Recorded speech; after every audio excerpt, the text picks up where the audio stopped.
Bonjour à vous les intermouettes et bienvenue dans ce nouvel épisode de Techniquement ce qu'il faut savoir, qui est la 19e vidéo du calendrier de l'Avent 2022 abordant l'impossibilité du récit du déluge biblique. Bien entendu, si vous souhaitez voir plus de vidéos traitant de ce sujet, vous pourrez retrouver en lien dans la description la playlist où sont rassemblées toutes les vidéos de ce calendrier de l'Avent, lien qui s'affiche également actuellement sur votre écran. Dans le récit du déluge, on nous parle avec entrain des animaux qui ont été sauvés des flots, à savoir les oiseaux, ça au moins on en est sûr, et pour le reste c'est pas vraiment précisé, mais on imagine qu'il doit s'agir des mammifères, peut-être également des reptiles, enfin bon, on est sûr au moins que ce sont des quadrupèdes terrestres. Mais justement, à aucun moment on nous parle de poissons. Après tout, pourquoi essayer de sauver les poissons ? Ça vit dans l'eau et la terre va être recouverte d'eau. Bah c'est parfait pour eux, non ? Mais est-ce que c'est vraiment si parfait que ça ? Lorsque j'avais parlé du problème de la survie des plantes, mais également lorsque j'avais évoqué dans une autre vidéo les dépôts géologiques, j'en étais arrivé à évoquer deux cas extrêmement précis mais totalement opposés, à savoir le premier, c'est que le déluge ne soit qu'une arrivée massive d'eau douce, donc non salée, ce qui est le plus probable au vu de ce qui nous est dit dans les différents textes religieux. Le second, c'est que le déluge soit dû à des océans qui auraient gonflé, ce qui ferait que tout aurait été recouvert d'eau salée. Bien entendu, ce ne sont pas les deux seuls cas possibles, et toutes les combinaisons linéaires intermédiaires sont envisageables. Mais dans ce cas, qu'est-ce qu'il advient des poissons ? Vous le savez, les poissons d'eau de mer vivent dans de l'eau salée. Leur corps est adapté à cet environnement. Et quiconque a déjà eu à gérer un aquarium d'eau de mer sait à quel point les organismes marins sont extrêmement sensibles aux variations de salinité. Une eau trop salée, ou pas assez salée, va rapidement fragiliser la santé de vos bébêtes. Elle peut même chez certaines espèces extrêmement sensibles aboutir à une mort plutôt rapide. Les coraux, entre autres, sont justement très sensibles à la salinité, à la luminosité, du coup, eux, c'est sûr qu'ils n'auraient pas du tout survécu au déluge. Les poissons d'eau douce sont pour leur part parfaitement à l'aise sans sel. Toujours pour les personnes qui s'y connaissent en entretien d'aquarium, et si vous ne le savez pas, je vous l'apprends, il est possible de rajouter un peu de sel dans un aquarium de quarantaine afin d'aider un petit peu les poissons malades à combattre une infection. Alors, c'est pas beaucoup de sel, c'est généralement 1 à 2 grammes par litre environ, on reste très loin des 35 grammes par litre de l'eau de mer. Car au-delà de ces concentrations, les animaux d'eau douce vont rapidement s'intoxiquer avec le sel présent. C'est exactement comme nous, la concentration de sel dans le corps va provoquer une rétention d'eau, les reins vont plus pouvoir gérer ça, le sang va commencer à avoir une viscosité merdique qui fait qu'il ne pourra plus être pompé efficacement par le cœur, les organes vont s'empoisonner, bref, c'est pas la joie. Eh ben les poissons c'est exactement pareil. Alors là, pour notre déluge, il y a quand même plusieurs cas à étudier. Le premier, c'est celui où tout ce qui arrive n'est que de l'eau de pluie. L'eau douce, puisqu'elle est non salée, est donc plus légère que l'eau de mer. Je vous l'avais dit lorsqu'on avait estimé la masse de toute l'eau du déluge, l'eau douce a une masse volumique d'environ 1 kg par litre. L'eau de mer, quant à elle, puisqu'elle contient environ 35 grammes de sel par litre, va donc logiquement peser 35 grammes de plus par litre que l'eau douce. C'est pas énorme, mais ça suffit pour que l'eau douce plus légère puisse flotter sur de l'eau salée. Bon, si vous mettez ensemble de l'eau douce et de l'eau salée, avec pas mal de temps et en remuant bien, ça va se mélanger, mais là il faut reconnaître qu'avec le récit du déluge, vu les quantités qui sont impliquées et la durée qui est très courte, ça n'a pas trop dû avoir le temps de se mélanger. Donc on va se retrouver avec deux zones bien distinctes. Tout ce qui est en dessous du niveau de mer antédiluvien va rester de l'eau salée, et tout ce qui vient s'ajouter au-dessus va être de l'eau douce. Ce qui implique que notre zone salée est totalement coupée de la lumière solaire par plus de 8 km d'eau. Donc toutes les grandes plantes et le phytoplancton vont mourir à cause justement de l'obscurité. Et vu qu'il y a toute une chaîne alimentaire qui dépend justement des végétaux, les animaux qui consomment les plantes vont mourir. À leur tour, les animaux qui mangent ces herbivores vont également mourir. Et là, on a véritablement un effet domino qui va conduire à la fin de tous les organismes marins les uns après les autres. Et pour les animaux d'eau douce, est-ce que la situation est meilleure ? Pas vraiment en fait. Parce que les animaux d'eau douce, en fait, c'est un très grand raccourci de dire qu'ils vivent simplement dans de l'eau douce. Tous les cours d'eau ne se ressemblent pas. Et du coup, les poissons qui vivent dans ces cours d'eau sont habitués à la chimie de ce cours d'eau.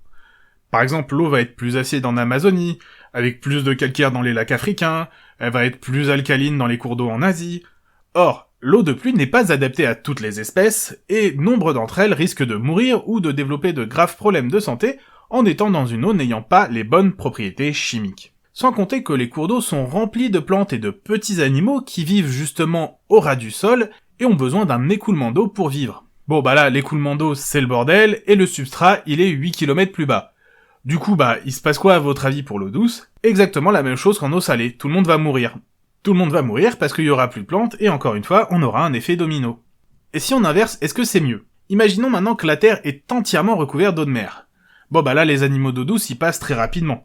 Les animaux marins vont, eux, pouvoir s'en sortir pour un petit moment, mais vous allez voir que ça ne va pas durer. Le phytoplancton, donc les algues microscopiques qui se développent à la surface de l'eau, vont suivre le changement du niveau des mers. Du coup, les animaux qui se nourrissent de ces dernières vont avoir de quoi manger, ce qui se répercute bien sûr positivement sur tout le reste de la chaîne alimentaire. Et ceux qui aiment les proies un peu plus grosses vont pouvoir manger des poissons d'eau douce qui sont morts et qui sont juste plantés là. C'est plutôt une bonne nouvelle, mais qui va être quand même de courte durée, parce que les cadavres vont s'accumuler, les poissons qui auront trop mangé de cadavres vont chier en grande quantité, et tout ça, ça va amener une quantité anormalement élevée de déchets. Sans compter bien sûr qu'en plus des cadavres et des crottes des poissons, il va y avoir les restes des animaux terrestres, les plantes et tout ce qui est mort à la surface de la Terre et qui va rester dans l'eau et qui va commencer du coup à se décomposer.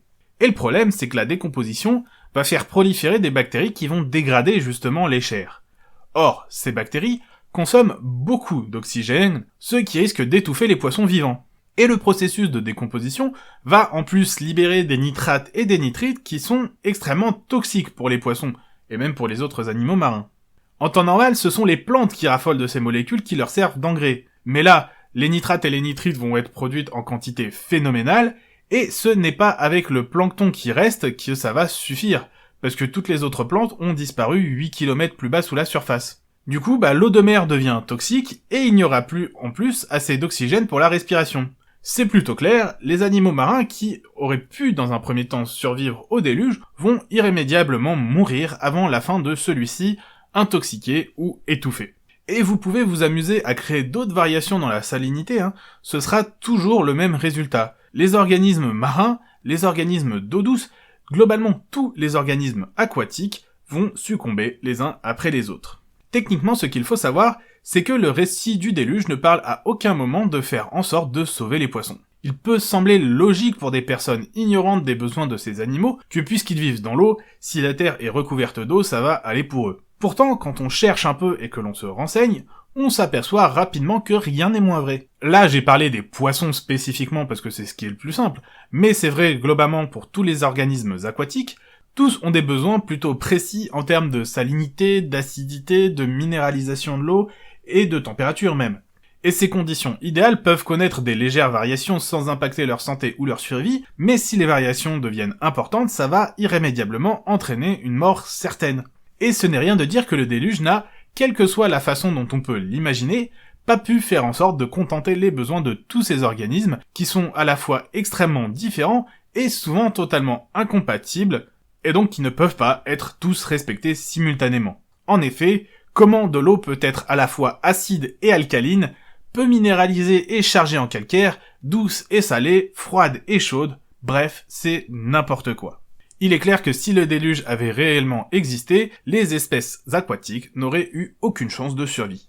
Pourtant, elles sont encore là aujourd'hui, on peut le voir. Encore une fois, on voit clairement que le récit religieux échoue lamentablement à être en accord avec la réalité. Mais visiblement, être en accord avec la réalité, c'est pas vraiment ce qui concerne les croyants. Non, à leurs yeux, on peut mentir, on peut torturer, on peut même tuer pour faire plaisir à son ami imaginaire. Car après tout, la religion est là pour inverser toutes les normes. Dire que ce qui est mal aux yeux de la société est bien aux yeux de Dieu, et dire que ce qui est bien pour une personne, ou totalement neutre pour la société, c'est mal aux yeux de Dieu. Du coup, puisqu'ils préfèrent faire plaisir à leur ami imaginaire, ils ne vont pas s'encombrer à savoir comment fonctionne le monde qui les entoure. Pourquoi étudier, apprendre, chercher pour essayer de comprendre le monde? Pourquoi faire appel à des siècles d'avancées scientifiques et de progrès? C'est super compliqué, alors que c'est tellement plus simple d'invoquer un seul et unique livre qui parle de son ami imaginaire qui a réponse à tout et qui peut tout faire. C'est tellement plus facile. Du coup, c'est ce que font les religieux, ils restent dans leur ignorance et ils invoquent leur ami imaginaire quand il y a besoin. Et si ça contredit, de toute façon, l'ami imaginaire a raison, et donc, ils ont raison. Voilà, c'est la fin de ce 19e épisode de Techniquement ce qu'il faut savoir du calendrier de l'Avent 2022, abordant l'impossibilité du récit du déluge biblique. Comme d'habitude, je vous invite à partager ma vidéo, à la commenter, mais également à la liker afin d'améliorer le référencement de la chaîne. Vous avez également la possibilité de me suivre sur les réseaux sociaux où vous serez informé des épisodes à venir, et vous pouvez également me proposer des sujets que vous aimeriez voir traités ici. Bien sûr, si ce n'est pas déjà fait, je vous invite à vous abonner et à cliquer sur la cloche afin d'être informé des nouvelles vidéos et de ne rien rater de l'actualité de la chaîne. Je vous dis en tout cas à demain pour un nouvel épisode de Techniquement ce qu'il faut savoir.